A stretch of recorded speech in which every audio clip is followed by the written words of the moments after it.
नमस्कार, आपका स्वागत है हमारे टॉक शो रूबरू में।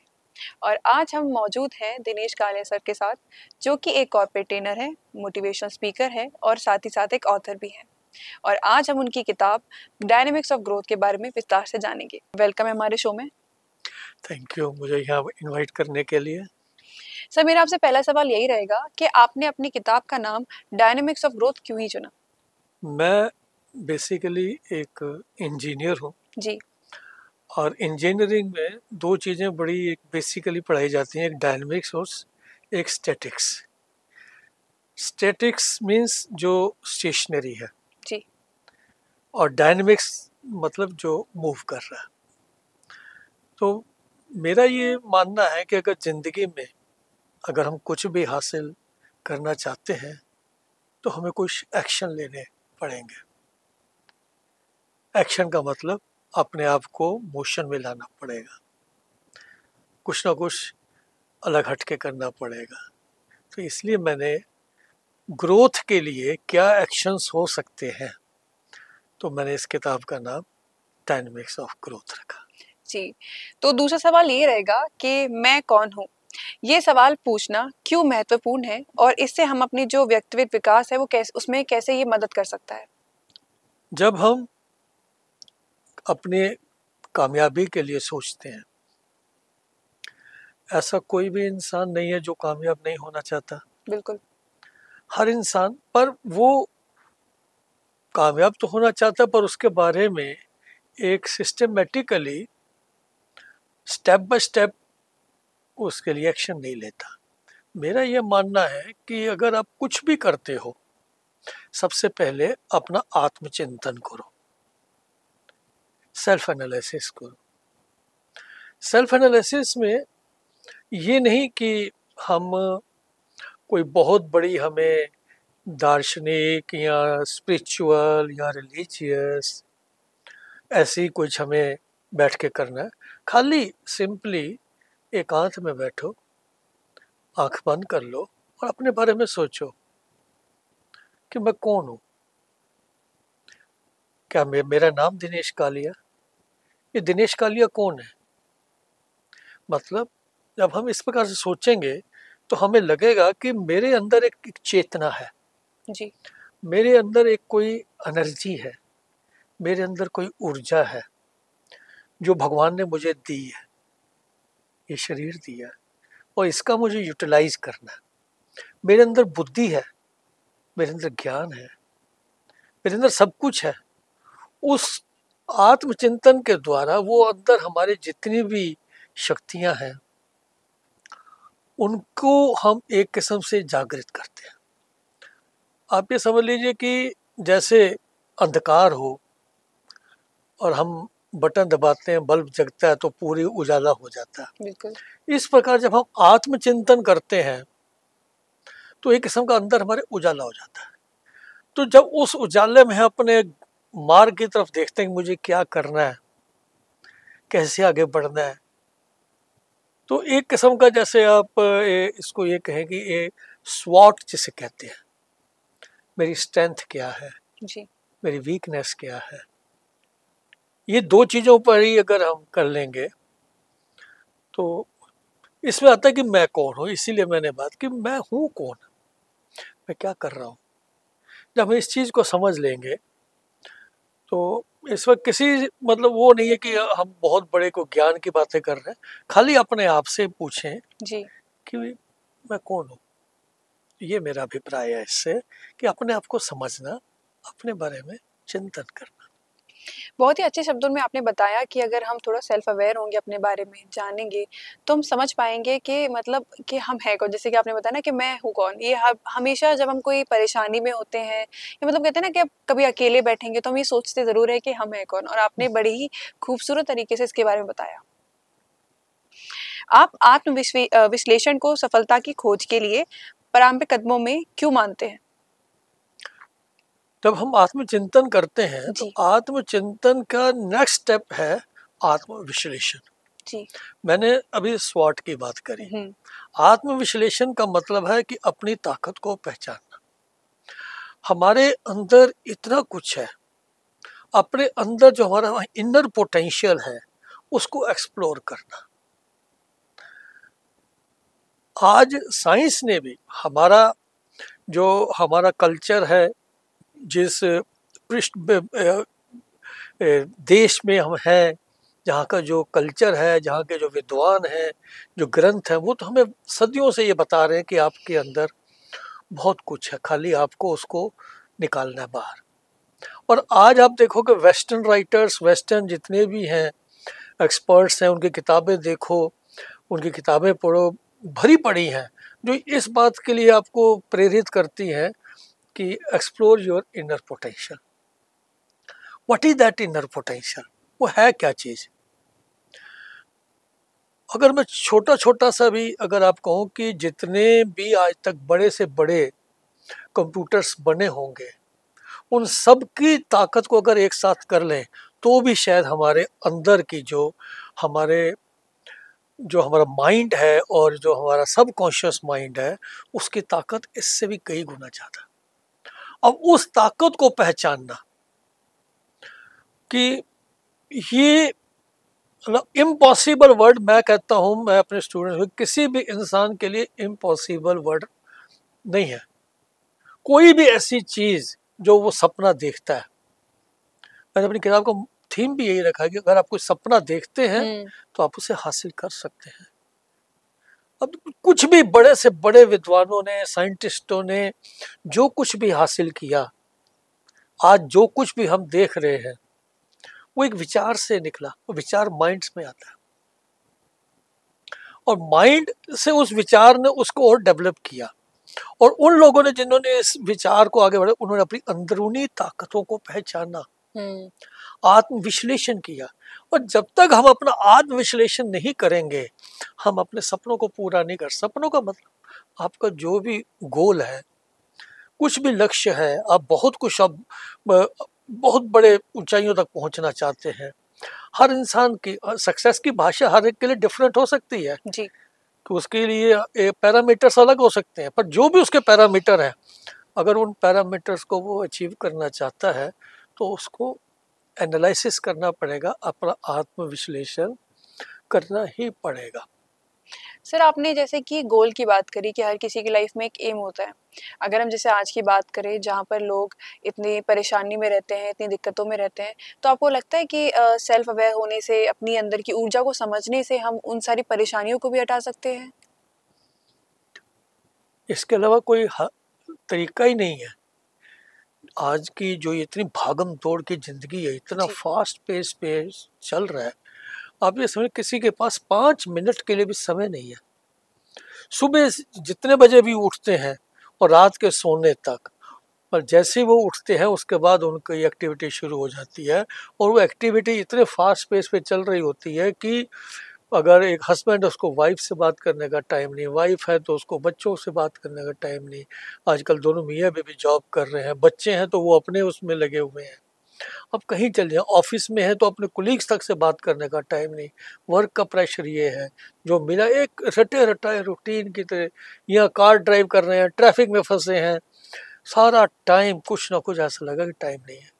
तो मैं हमेशा एक ही बात पे जोर देता हूँ कि रुको, कम से कम 5 मिनट तो दो अपने लिए। वो 5 मिनट आप कहीं भी मिल जाए आपको दो, जहां भी मिल सके आपको 5 मिनट दिन भर में रुको। और कुछ नहीं, 5 मिनट रुक के अगर आप डीप ब्रीदिंग ही कर लोगे ना तो वही बहुत है। शाम को सोने से पहले 5 मिनट अपने आप को दो। और इस तरीके से जब तक आप अपने बारे में अवेयर नहीं, मैं क्या कर रहा हूँ, मैं क्यों कर रहा हूँ, मैं कहाँ जा रहा हूँ, किस लिए जा रहा हूँ, ये भी सोचने का टाइम नहीं है। मैं क्या खा रहा हूँ, क्यों खा रहा हूँ, क्या ये खाना जो मैं खा रहा हूँ ये मेरे ठीक है। We are not having time to even think of this कि अब मैं क्या खा रहा हूँ, क्या मुझे उसके लिए क्या करना चाहिए, मेरी आदतें क्या बन रही हैं, मैं कितना टाइम सर्फिंग में बिता रहा हूँ, मेरे कहाँ वेस्टेज हो रही है टाइम की, गॉसिपिंग कितनी कर रहा हूँ। मैं लक्ष्य तो बहुत बड़ा हासिल किया, सपने तो बहुत देखे, उसके लिए मैं क्या कर रहा हूँ। कम से कम ये अगर हम सोच ले 5 मिनट, अगर मैं यहाँ तक दावा करता हूँ कि अगर आपने सारा दिन काम किया और सोने से पहले 5 मिनट बैठ के और आंख बंद के इतना सोचा कि मैंने जो सपने देखता हूँ उनको पूरा करने के लिए आज मैंने दिन भर में क्या किया, तो आपके रोए खड़े हो जाएंगे, आपको ये लगेगा मैंने कुछ भी नहीं किया। ये सच्चाई है। शर्त ये है कि आप अपने आप से झूठ ना बोलिए। और आज ये हालत हो कि हम अपने आप से झूठ बोलते रहते हैं। अगर आप अपने आप से सच हैं और अपने सारी दिन भर की एक्टिविटीज को एनालाइज करते हैं, तो मैं नहीं समझता कि तब आपको आगे बढ़ने से रोकूं, क्योंकि वो 5 मिनट आपको मजबूर कर देंगे अपने बारे में अवेयर जो करेगा वो 5 मिनट, कि अगर एक कम से कम एक गलती तो आप अपनी इम्प्रूव कर ही लेंगे। मैं कम से कम एक काम तो कल ये नहीं करूँगा, भले कोई छोटी शुरुआत क्यों ना हो। छोटी। आपने आत्मा और शरीर की आपसी संबंध की बात की है। व्यक्तिगत विकास के लिए आध्यात्मिक ऊर्जा का उपयोग कैसे किया जा सकता है? देखिए, आध्यात्मिक ऊर्जा ये बड़ी जरूरी है। मैंने शुरू में ही मैंने अपनी किताब में भी इसका, आध्यात्मिक ऊर्जा से ये मतलब नहीं है कि हम हर इंसान को कोई बहुत बड़ा सन्यासी होना चाहिए या ये जंगलों में जाकर बैठ जाए या नदी किनारे ऐसे जाके बेतपस्या करने लग जाए। मेरा ये मतलब नहीं है। मेरा ये मतलब है कि नेचर को महसूस करना। हम सभी जानते हैं कि हमारे चारों तरफ 5 एलिमेंट्स की ऊर्जा विद्यमान है और यही ऊर्जा हमारे शरीर में भी विद्यमान है। मैंने बात की कि there is some energy flowing. अब वो एनर्जी कैसे मेंटेन हो रही है, चाहे हम मतलब उसको एक तो नेचुरल वेज से जो मिल रही है, वायु से मिल रही है, सनलाइट से मिल रही है, जल से मिल रही है, अग्निहोत्र, प्लस जो हम भोजन ले रहे हैं उससे मिल रही है, तो कुछ भी ले रहे हैं, वो एनर्जी जो हमारे अंदर है और एनर्जी जो हमारे बाहर है, उन दोनों के बीच में जो बैलेंस बन रहा है, यही एक आध्यात्मिक एनालिसिस है। और अगर हम अपने अंदर की एनर्जी को समझते हैं तो इसका मतलब हम बीमार होने की कोशिश नहीं करेंगे। अगर हमारे अंदर ऊर्जा है तो हमारा ये जो शरीर है, जिसको बाहर की दुनिया देख रही है, उसको भी ताकत आएगी। उसके ऊपर भी आपकी अंदरूनी जो शक्ति है वो आपका ऑरा बनेगा, आपका आभा मंडल बनेगा, आपके चेहरे पे तेज आएगा। वो जो तेज है ना, जैसे पुराने जो हमें दिखाते ऋषि मुनियों के पीछे चक्र घूम रहा है, वो उनके अंदर की आध्यात्मिक ऊर्जा का चक्र है, वो तेज है, कोई वो फिजिकली चक्र नहीं है। That is the inner glow, inner light, जो उनके ज्ञान, उनके नॉलेज, जो आपने इतनी पढ़ाइयाँ करी, जो इतना समझ है, जो आपकी बुद्धि है, उसका जो तेज है वो आध्यात्मिक ऊर्जा है। और वो जब आपके शरीर के ऊपर आएगा तो आपको फिर कितना दूर से ही लोग आपकी तरफ अट्रैक्ट होंगे, लोग आपकी एक्टिविटीज को अप्रिशिएट करेंगे, क्योंकि आपका कॉन्फिडेंस आपके चेहरे पे होगा। बिल्कुल। मैंने अपनी इससे जो मेरी पहली किताब है क्रिएट योर इन्फ्लुएंस, उसमें कि अपना प्रभाव कैसे छोड़े, उस प्रभाव में सबसे पहली बात ही मैंने यही की है कि आपका जो चेहरे के जो आपकी बॉडी लैंग्वेज है ना, वही प्रभाव लोगों तक पहुंचा देगा, वो अंदर से आएगा आध्यात्मिक ऊर्जा के द्वारा। सर, आपने बोला है कि अपनी किताब में आपने मेंशन किया है कि बुरी आदतों को छोड़े, तो हम अपनी कैसे गुड हैबिट्स जो होती हैं उसको अपनाएं और बैड हैबिट्स को हटाएं? इसके ऊपर तो हर इतनी किताबें अवेलेबल हैं, पर मैं उन किताबों की बात नहीं करूँगा, मैं तो बड़ी प्रैक्टिकल बात करूँगा कि देखिए, पहली बात है कि हर इंसान को ये पता होता है कि मेरे में क्या गलत आदत है। बिल्कुल। और नहीं पता तो वो पहले बैठ के सोचे, बैठे, जैसे मैंने अभी 5 मिनट के एनालिसिस की बात की, तो अपने वीकनेस को समझे। वीकनेस का मतलब हमारी गलत आदत कोई ना कोई। मान लीजिए एक छोटी सी आदत है कि मैं सुबह देरी से उठता हूँ, इसी को ले लें कि मैं जल्दी उठना चाहता हूँ। अगर मैं 7 बजे उठता हूँ, अगर मैं 6 बजे उठ जाऊँ, तो वो 1 घंटा अगर मैं बना लूँ कि भाई मुझे 6 बजे उठना है, तो मेरे 1 घंटे में कितने मेरे काम ठीक हो जाएंगे। बिल्कुल। एक आदत बनी हुई है 7 बजे उठने की, जबकि नींद हमारी सफिशिएंट हो चुकी है, रेस्ट हमें मिल चुका है। तो इस तरीके से अगर हम एक दृढ़ निश्चय कर लें कि कल मैं 5-6 बजे उठूंगा, हो सकता नहीं भी उठ पाए, बार बार अभ्यास करने में उठूंगा, तो ऐसा प्रैक्टिकली देखा जाता है कि आप एक भी कोई चीज़ निश्चय कर लें कि मुझे ये करना है, तो आप 15-20 दिन, 2-3 हफ्ते के अंदर अंदर उस पर काबू पाने लग जाएंगे। या उठ के, कई लोग होते हैं उठते ही सबसे पहले चाय पिएंगे, पानी भी नहीं पिएंगे, जो कि बहुत ही अच्छा नहीं है शरीर के लिए। अब आप बना लेंगे मैं उठते समय पानी पीऊंगा, यही एक आदत बना लें, तो उसी आदत को इम्प्रूव करना है। ये छोटी छोटी आदतें हैं, ऐसी अनगिनत आदतें होती हैं जो हमारी, जिनको हम कहते हैं गलत आदत। में गलत है अच्छा कुछ नहीं है, कि हमारी आदत बन चुकी है, और उसको अगर इम्प्रूव करें तो उसमें हमें खुशी मिलेगी, अच्छी बन जाएगी। अच्छी वो आदत है जिसमें हमें खुशी मिलती है, जिसमें हमें गिल्टी कॉन्शियस ना हो। ऐसी कोई भी आदत, या जैसे हम लेट जा रहे हैं, अरे थोड़ा सा मैं पहले आ गया होता। अब अगर आप ऑफिस में 5 मिनट पहले पहुंचते हैं, अब कहाँ तो जो आप लेट जाते थे, हर निगाहें आपके ऊपर होती हैं, और अब आपकी निगाहें लोगों पे होंगी। किस लिए? फर्क इतना है कि सिर्फ आधा घंटा पहले आप उठ गए, आधा घंटा वही काम करने हैं, सिर्फ आधा घंटा पहले उठ गए। तो इसलिए आदतों को अच्छी आदतों में बदलने के लिए जो भी आते हैं, पहले कि अपनी एक आदत को किसी को पहचाने, उसके ऊपर दृढ़ संकल्प हो जाए, अपने विल पावर बनाए, मुझे ये करना ही है। और ये तभी आएगा जब आप उसके बेनिफिट गिने, कि अगर मैं बाकी चीज़ों, कोई स्मोक करता है, कोई कुछ करता है, आप किसी भी चीज़ को ले लें, मैं उसके बेनिफिट, अगर मैं ये छोड़ता हूँ तो मुझे ये बेनिफिट्स होंगे। उन बेनिफिट्स के जब वो हमें समझ में आते हैं ना, तो फिर हम अंदर से एक, हमारे अंदर शक्ति जागृत होती है, और जिससे हम उन आदतों को, बुरी, जो भी बुरी आदतें हैं, उनको हम अच्छी आदतों में बदल सकते हैं। और बदलना कोई मुश्किल काम नहीं, खाली अपने आप को एक डिसिप्लिन में लाने की बात है, अपने आप को मजबूत करने की बात है। मैंने बताया कि अंदर आपके मन का, आपके अंदर शक्ति उतनी इतनी ज़्यादा है, अपने मन की शक्ति को जगाना, वो सब ठीक हो जाएगा। जैसे सर आपने बदलाव की बात करी, तो बदलाव को अपनाना इतना आवश्यक क्यों है? और लोग खुद को कैसे उसी बदलाव को अपनाने के लिए खुद ब खुद अपने आप को तैयार कर सके?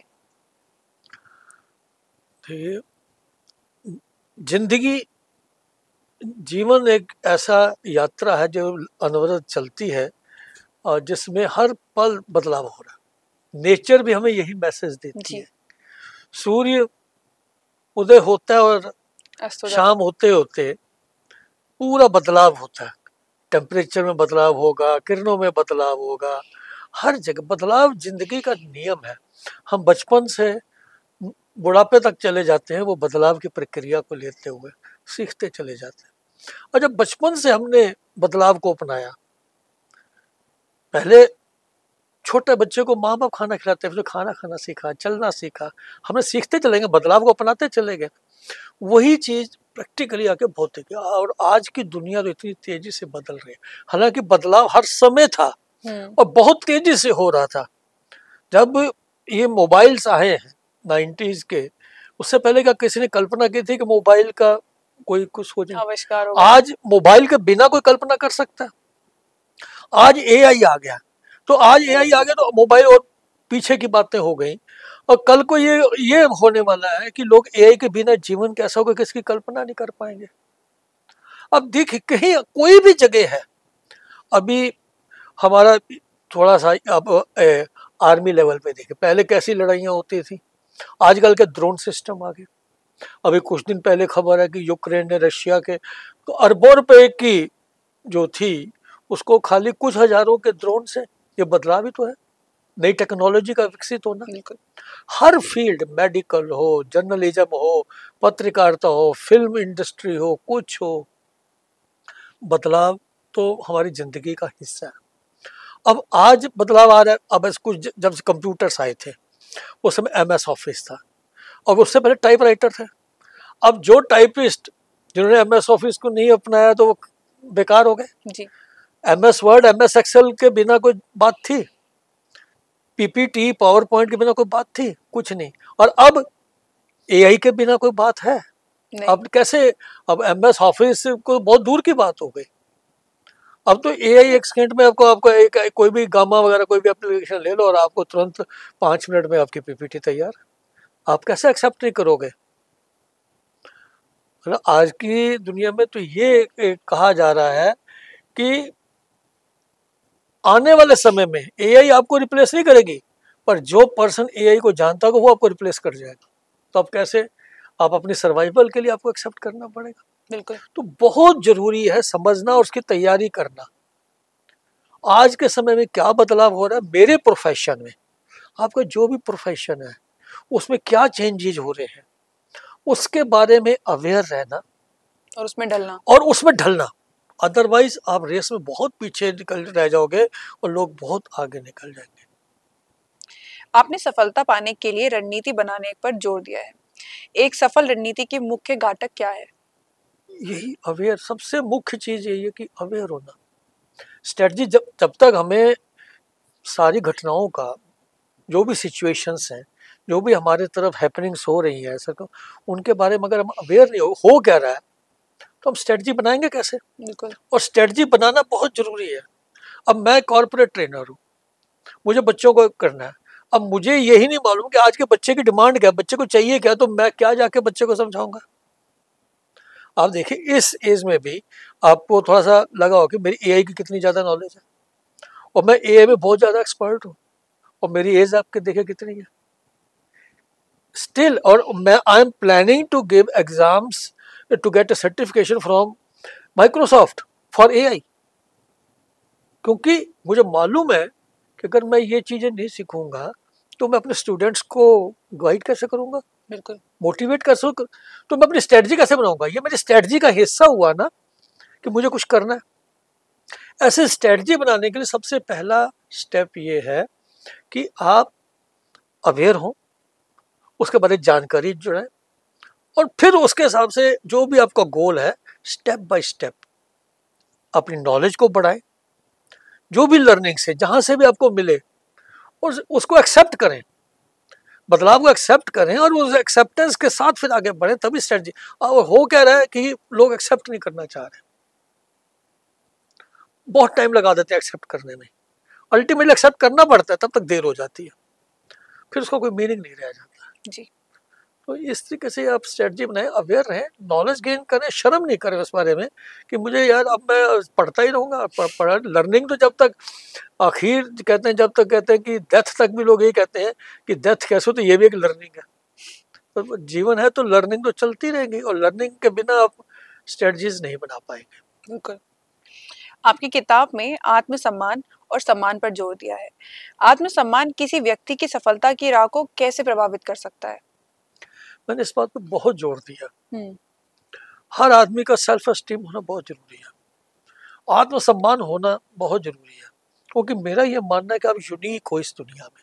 और एक किताब है, एमरान शील्ड की किताब है, जो बहुत फेमस है, कि हेरिडिटी के ऊपर है, कि वो ये कहता है कि इस दुनिया में अगर आपके 3 लाख भाई बहन भी हैं, उनकी शक्लें तो मिल सकती हैं पर उनके विचार नहीं मिल सकते। ये साइंस प्रूफ करती है। अब आप सोचो आपके अंदर कितनी ताकत है, और जब आपके अंदर ताकत है, अगर जो जानते हो, मेरे कॉन्फिडेंस है, आप दूसरे आदमी से आप अलग हो, तो आपको आपके अंदर एक आत्मसम्मान होना चाहिए ना। वो सामने जो मर्जी होगा पर मैं भी हूं कुछ, ये एहसास करना। और जिस दिन ये एहसास आ जाएगा, आपका कॉन्फिडेंस ऊपर के लेवल पे पहुंच जाएगा, और इस एहसास को मेंटेन करना ही आत्मसम्मान है। अब अपने आप की इज्जत नहीं करेंगे तो दूसरा आपकी इज्जत कैसे करेगा? बिल्कुल। आप लोग अपने ऊपर भरोसा नहीं रखेंगे तो दूसरा आपके ऊपर कैसे भरोसा रखेगा? आपको दुनिया को यही शो करना है। इसलिए अपनी इज्जत करिए, अपने ऊपर विश्वास रखिए, बिलीव इन योर सेल्फ। आप अपने बिलीफ को मेंटेन करेंगे तो दुनिया आपके साथ है, और आपको कामयाब होने से कोई नहीं रोक सकता। इसलिए ग्रोथ के लिए मैंने बहुत जरूरी ये बात कही है कि सेल्फ एस्टीम होना बहुत जरूरी है। तो सर, जैसे कि परेशानियां आती हैं या चैलेंजेस आते हैं, तो उस टाइम पे हम अपने कॉन्फिडेंस लेवल को कैसे बढ़ा सकते हैं? पेशेंस। जीवन सीधा तो चलता ही नहीं है, तो साइनोसाइडल वेव है, ऊपर नीचे चलती रहेगी। ऐसा कोई दिन नहीं है जिसके बाद रात नहीं आई हो, और ऐसी कोई रात नहीं है जिसके बाद दिन नहीं हो। तो कठिनाइयां तो आएंगी, और इंसान की परीक्षा ही कठिनाइयों में होती है, और जीतता वही है जिसके पास धैर्य है, जो चिंतन करता है, जो पेशेंस है, जो एनालिसिस करता है, जो पूरी सिचुएशन को एनालिसिस करके, घबराना नहीं होता कभी किसी परिस्थिति में, परिस्थिति है, सिचुएशन है, टफ सिचुएशन है, चैलेंजिंग है, और इसमें मैं क्या बेस्ट कर सकता हूँ। और वो तभी आप कर पाएंगे जब आप अपना एनालिसिस करेंगे, अपने अंदर कॉन्फिडेंस होगा, आपके अंदर ताकत होगी, तो आप बड़ी से बड़ी परिस्थिति को हैंडल कर लोगे, अदरवाइज नहीं कर पाओगे। इसलिए कोई भी परिस्थिति आ जाए, आप अपने ऊपर कॉन्फिडेंस अगर आप आपने मेंटेन किया हुआ है, अपने अंदर ताकतों को पहचाना हुआ, 5 मिनट के लिए आंख बंद कर लो और एनालिसिस करो मैं इस स्थिति में क्या कर सकता हूँ। और ऐसी कोई सिचुएशन नहीं है जिसकी सोल्यूशन नहीं है, खाली हमें थोड़ा सा सोचने की और धैर्य रखने की जरूरत होती है। हर समस्या का हल हो जाता है। आप बड़े बड़े लोगों को देखिए, बड़े बड़े कंट्रीज के हेड को देखिए, बड़ी से बड़ी सिचुएशन हो जाती है, पर उनके चेहरे पे कभी भी शिकन नहीं आती। उनके अंदर क्या चल रहा है उनको उस चेहरे को पढ़ नहीं सकते आप। ये कॉन्फ्लिक्ट ये होता है, क्या उनके पास चिंताएं नहीं है, क्या उनके पास परेशानियां नहीं है, क्या सब कुछ है, पर बड़ा ही धैर्य से, काम एंड कंपोज, ये मूल मंत्र है इसका। आपने स्वास्थ्य को सफलता का आधार बताया है। शारीरिक और मानसिक स्वास्थ्य बनाए रखने के लिए आप कौन-कौन सी दैनिक आदतों को अपनाते हैं?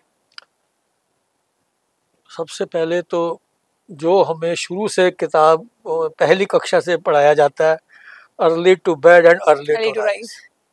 तो ये आप अपना कुछ नहीं, एक यही आदत बना ले कि रात को जल्दी सोना है और सुबह जल्दी उठना है।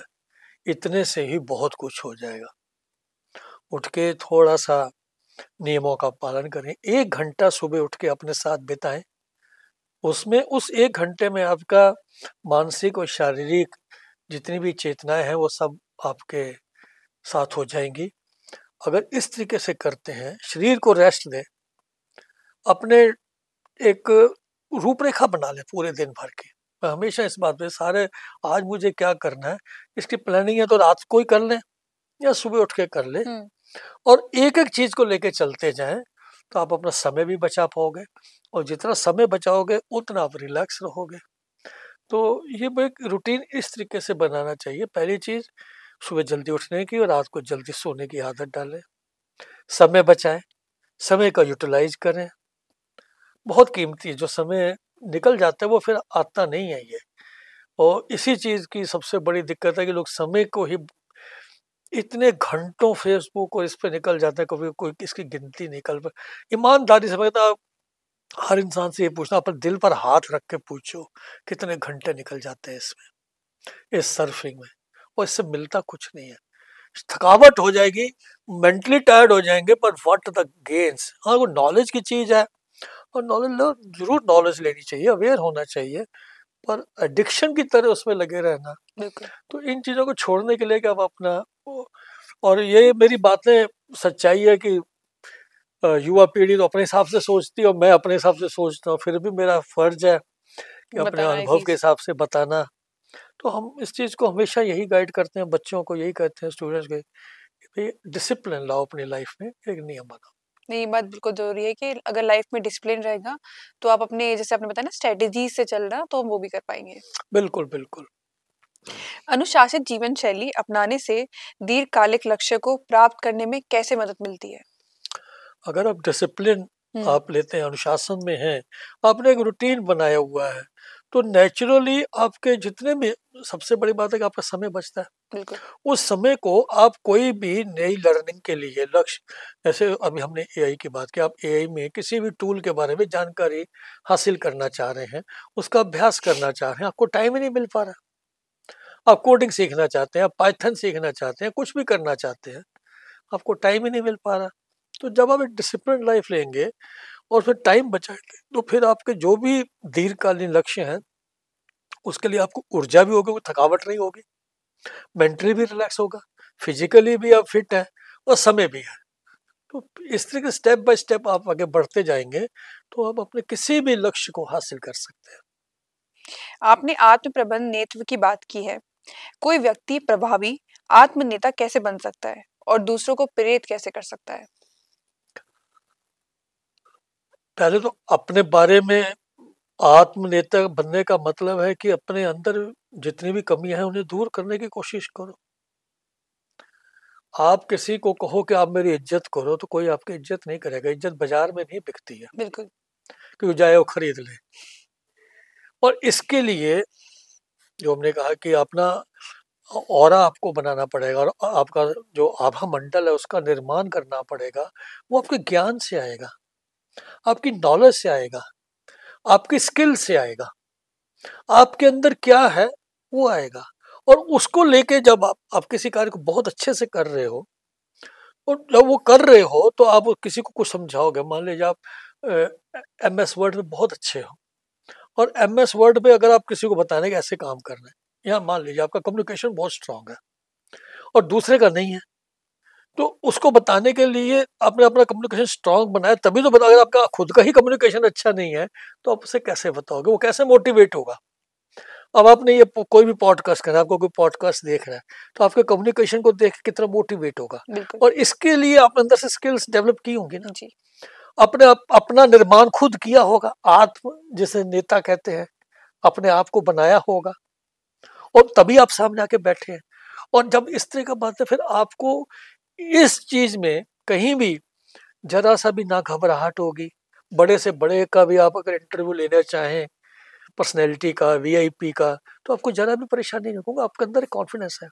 और जब ये ले रहे होंगे जिस आपके पॉडकास्ट को दूसरा कोई देखेगा वो मोटिवेट होगा। मेरा ये अभिप्राय है इस चीज से। तो आज की ये तेज रफ्तार वाली जो जीवन शैली हम जी रहे हैं, बेहतर परिणाम और ध्यान और एकीकृत करने, यानी कि अगर हम योगा करें या मेडिटेशन करें, तो उससे हम ये चीज़ें चेंज कर सकते हैं? बहुत बहुत अच्छे तरीके से योगा और मेडिटेशन तो एक ऐसी चीज है कि जिसको आज की भागदौड़ जिंदगी का एक हल ही यही है कि आप योगा को अपनाएं और मेडिटेशन को अपनाएं। पर जरूरी मैं ये कहता हूँ कि ठीक है आपके पास समय नहीं है, आप जितने भी आसन है वो नहीं कर पा रहे, आपको समय नहीं मिलता, खाली आप इतना कर लें, आंख बंद करके रिलैक्स होकर बैठ जाएं और उसमें खाली आप अपने सांसों पे ही केंद्रित करें 5 मिनट के लिए। कि मेरी अगर सांस तेज जा रही है, हाथ रखकर देखेगा, आपको लगेगा कि कुछ तेज जा रही है, उसको स्लो करने की कोशिश करें। एक सांस को धीरे धीरे लेना शुरू करें। इतना भी आप कर लेंगे 5 मिनट, तो वही एक योग और मेडिटेशन की तरह है। आपको अपने अंदर की ताकतों को जब तक नहीं जगाएंगे तो बाहर की समस्याओं का हल नहीं। बाहर भाग दौड़ की जिंदगी में भागते भागते रह जाएंगे पर सोल्यूशन नहीं मिलेगा। सोल्यूशन के लिए आपको रुकना पड़ेगा, रुकना ही पड़ेगा, कहीं ना कहीं पॉज लेना पड़ेगा, ब्रेक लेने पड़ेंगे। और ब्रेक लेके मैं 5 मिनट, सिर्फ 5 मिनट भी हमारे पास नहीं है, तो वो भी अगर हम 5 मिनट भी अपने लिए नहीं दे सकते तो फिर बहुत मुश्किल है। आप कहीं ऑफिस में कहीं बाहर आ जाइए, पेड़ के नीचे खड़े हो जाइए, कहीं छाया में खड़े हो जाइए, आंख बंद कर लीजिए। भाई कौन देख रहा है, आप आंख बंद कर खड़े हैं, आकाश की तरफ देख रहे हैं और डीप ब्रीदिंग कर रहे हैं 5 मिनट के लिए, इतने में आप तरोताजा हो जाएंगे। इतना तो कोई कर सकता है बिल्कुल। अगर करना चाहे तो, ये अदरवाइज तो हजारों बहाने हैं। हाँ, पर आई थिंक अगर अगर एक डीप मतलब सेल्फ रियलाइज़ेशन के लिए तो ये चीज़ ज़रूरी अपनाना चाहिए। तो मुझे लगता है कि अगर आज हमारा पॉडकास्ट देखेंगे जो व्यूअर्स हैं, तो वो इस बात को ज़रूर समझेंगे। बड़ी खुशी होगी। मेरा तो जीवन का मैंने उद्देश्य यही बनाया है कि युवा पीढ़ी को ये एहसास दिलाना कि हमारी जो हमारी मॉरल वैल्यूज हैं, जो हमारे माँ बाप ने, जो हमारे दादा परदादा जिस जीवन शैली को वो अपनाते थे, खाली उसके बारे में सोचें, उसका 1% भी उसको अपनाने की कोशिश करें ना, कि हमारे माँ बाप क्या करते थे, हमारे दादा दादी कैसे करते थे, तो उसी से ही बहुत परिवर्तन आ जाएगा। अदरवाइज आने वाला समय तो और कठिन ही कठिन होता जाएगा, भागता ही जाएगा। कहीं रुकना पड़ेगा और रुक के अपने बारे में सोचना पड़ेगा। अगर आपको बड़े लक्ष्य की ओर बढ़ना है, ग्रोथ करनी है, कामयाब होना है, तो आपको इन चीज़ों को अपना, उसमें इनसे आपका टाइम बचेगा। लोग सोचते हैं कि इन चीज़ों में क्या रखा, मेरा टाइम वेस्ट हो रहा है। वेस्ट नहीं हो रहा है, ये आपका टाइम बचा रही है, आपको ऊर्जावान कर रही है। इन चीज़ों को अपनाना चाहिए। एक सफल और संतोषजनक जीवन के निर्माण की कृत्यागत का क्या भूमिका निभाती है? अच्छा, एटीट्यूड, ओके। एटीट्यूड इन, हाँ जी, तो देखिए मतलब एक एटीट्यूड जो है हमारा, हमेशा ग्रेटिट्यूड में हुँ, जो कृतज्ञ होके रहना चाहिए। ओके, हे परमेश्वर, जैसे कि आज हम जिंदा हैं, यही अपने आप में बहुत है। सूर्य की रोशनी देख रहे हैं, आप उसकी कल्पना करो जो जो ब्लाइंड है और सूर्य की रोशनी नहीं देख सकता। अब उस इंसान की कल्पना करो जो सब कुछ है पर बोल नहीं सकता, जो या जिसके हाथ पैर नहीं है, कोई दुर्घटना का शिकार, या किसी के पास माँ बाप नहीं है, किसी के पास घर नहीं है, आपको खाने को मिल रहा है, आपके पास माता पिता हैं, भाई बहन हैं, आप दुनिया देख रहे हो, दुनिया को एंजॉय कर रहे हो, तो इसके लिए परमात्मा का धन्यवाद नहीं करना चाहिए, बिल्कुल। कृतज्ञ नहीं रहना चाहिए। आज आप जो कुछ हो माँ बाप की वजह से हो, तो अपने माँ बाप के प्रति हमें कृतज्ञ नहीं रहना, इसे कहते हैं एक to live in attitude of gratitude. जब तक हमारे अंदर ग्रेटिट्यूड की भावना नहीं आएगी, जब तक हम उन लोगों के, उन चीजों के प्रति कृतज्ञ नहीं जिनकी वजह से आज हमारी एग्जिस्टेंस है, आज हमारी जो वजूद है, आज मैं जो कुछ भी हूँ उन्हीं चीजों की वजह से हूँ। अब कल्पना करो उन लोगों की राजस्थान में जिनका पानी नहीं मिलता, जिनको कितने थैंकफुल होने चाहिए, वो पानी कितना वेस्ट करते हैं, एक एक बूंद पानी। तो इसको कहते हैं कि हमारा जो एटीट्यूड है ग्रेटिट्यूड की तरह से, और जब हम कृतज्ञ रहेंगे तो हमारे अंदर प्यार बढ़ेगा, प्रेम की भावना आएगी, संसार को हम अपनाना शुरू करेंगे। और इसलिए ये बहुत जरूरी है कि हम परमात्मा का थैंक्स करें, अपने माँ बाप का थैंक्स करें, कुदरत का थैंक्स करें, अपनी जिस संस्था के लिए हम काम कर रहे हैं, जो हमें सैलरी देती है, उसके लिए थैंक्स करें कि भाई मैं आज मेरी पर्सनैलिटी जो भी मेरे एग्जिस्टेंस है इस ऑर्गेनाइजेशन की वजह से है, तो हम अपना और 2 गुना उसके लिए करेंगे काम, रिटर्न में हम कुछ करने का मन करेगा हमारा। तो ये बहुत जरूरी है to live in attitude of gratitude. Sir, अंत में ऐसे व्यक्ति जो कोई स्ट्रगल कर रहा है या परेशानी में है, तो उसके लिए आप कोई मैसेज देना चाहेंगे? ऐसा कोई मैसेज देना चाहेंगे? यही मैं तो कहूँगा कि कभी अपने आप को हारा हुआ ना मानना है, कभी नहीं। ये कि मैं फेल हो गया तो क्या हो गया। अभी देखिए कल की ही तो ये बात है, 18 साल बाद विराट कोहली जाके आईपीएल जीता, लगातार लगा रहा, कोशिश करता रहा ना, कोशिश करने वालों की हार नहीं कभी हार होती। नहीं होती। ये अमिताभ बच्चन का भी एक बहुत बड़ा वो है।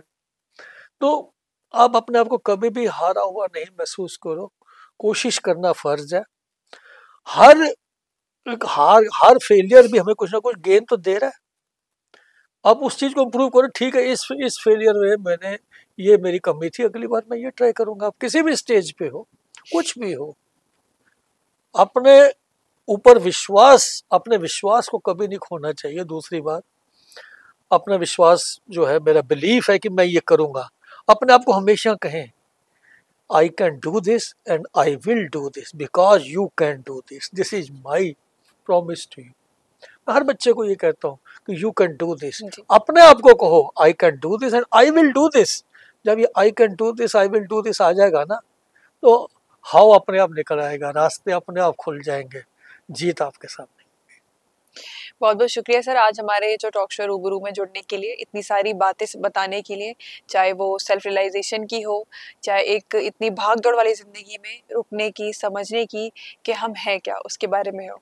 और साथ ही साथ अपनी जो बुक है आपकी, उसके बारे में हमें बताने के बारे में, वो आपकी जर्नी सुन के भी बहुत अच्छा लगा। आप जो काम कर रहे हैं, उसको सुन के बहुत प्रेरित फ़ील किया हमने इस चीज़ के लिए, और काफ़ी अच्छा लगा जान के। मुझे भी बहुत अच्छा लगा आपसे बातचीत करके, और मैं ये चाहूँगा कि इस बातचीत को ज़्यादा से ज़्यादा युवाओं तक पहुँचे, और अगर वो उनका तो होगा ही उत्थान होगा, उनके परिवार का उत्थान होगा, देश का भी हित इसी में है कि हम अपने देश के लिए, अपनी धरती के लिए, अपनी मातृभूमि के लिए अपने को राइज करें, उत्थान करें। और ये तभी संभव है कि हम इन चीज़ों को अपनाएं। बहुत अच्छा लगा नेहा जी आपसे बात करके। मुझे भी उम्मीद सर। करता हूँ कि आप इस चीज़ को और आगे तक लेके जाएंगे। बिल्कुल सर, बहुत-बहुत शुक्रिया सर। Thank you.